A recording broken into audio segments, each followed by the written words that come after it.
we all have two people. We all have two people. And I'm not saying you're crazy. We have the easy voice. That's that voice that we all love.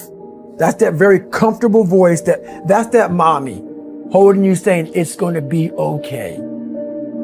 Doesn't care how good you are, just loves you. Just loves you no matter how messed up you are in life.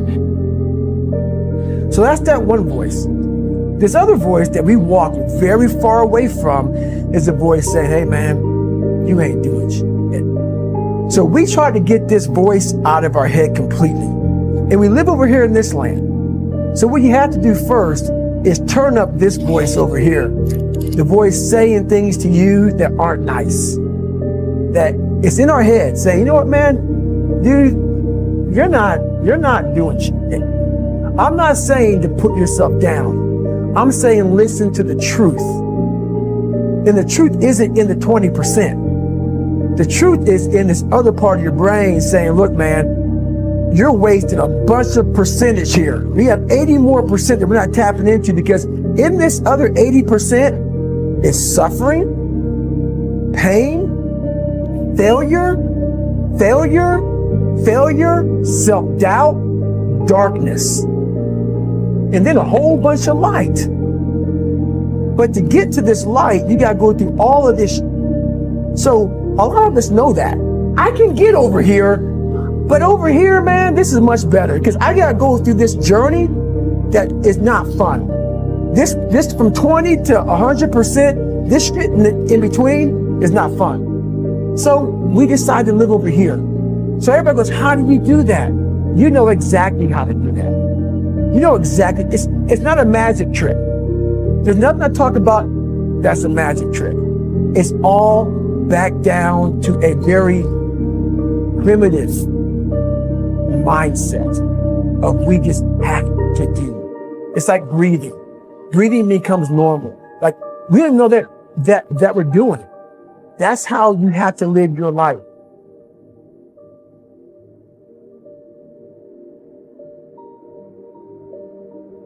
When that alarm clock goes off at 4 or 5 in the morning, your mind says no. You just say, it's just what we do.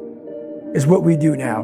Because to get to where you want to go, the amount of pain involved, I'm not saying physical, I'm not saying you got to break yourself off. The amount of mental pain of how many times you're going to have to do something that you don't want to do to get to where you want to go.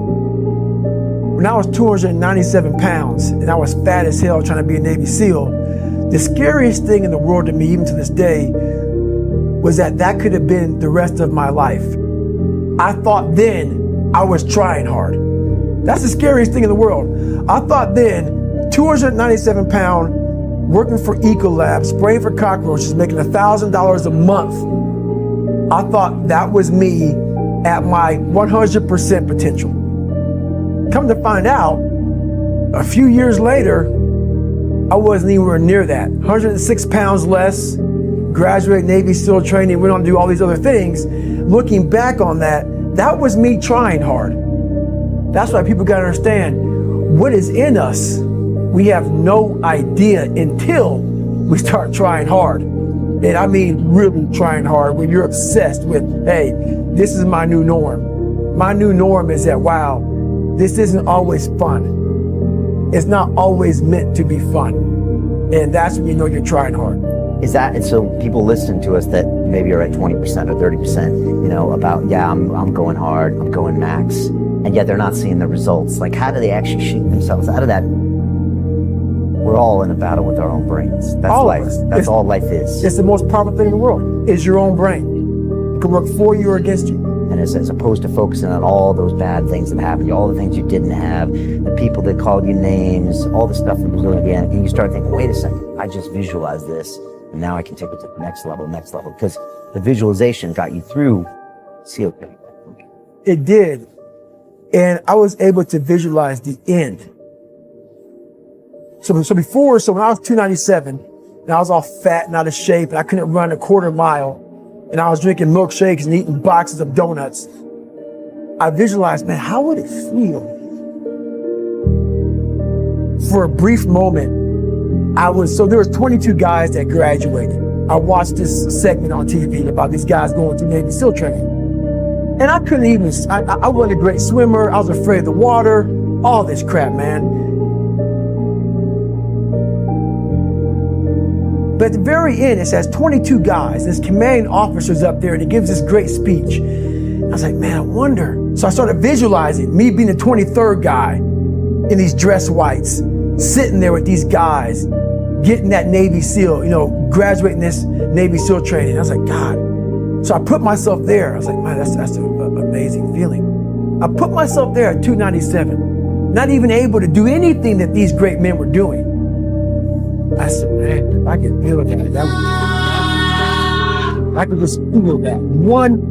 It lasts for 1 second. You get that certificate, you walk across the stage, and what's next? But I didn't know that then. My mind was that I thought I'd live in that moment forever.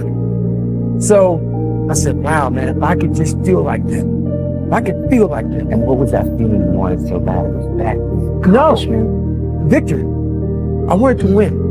Not like beat somebody else. It wasn't about that. I just wanted to go the distance. Everything in my life, when something got hard, I quit. If it was reading, that's where, I wasn't great at reading. I wasn't great at writing, so I just quit. I couldn't catch on as fast as you. I had to work harder than you, so I quit. I wasn't great at things, so I quit. I'm not good at this. Like, man, if I could just go that distance, that extra mile, to just go, just to finish. I want to finish. I want to feel victory. And victory for me wasn't winning, it was just finishing. So I said, you know what? If I could feel like these guys feel, it would change my life.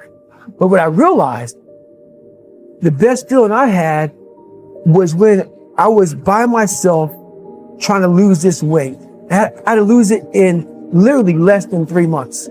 106 pounds in less than 3 months.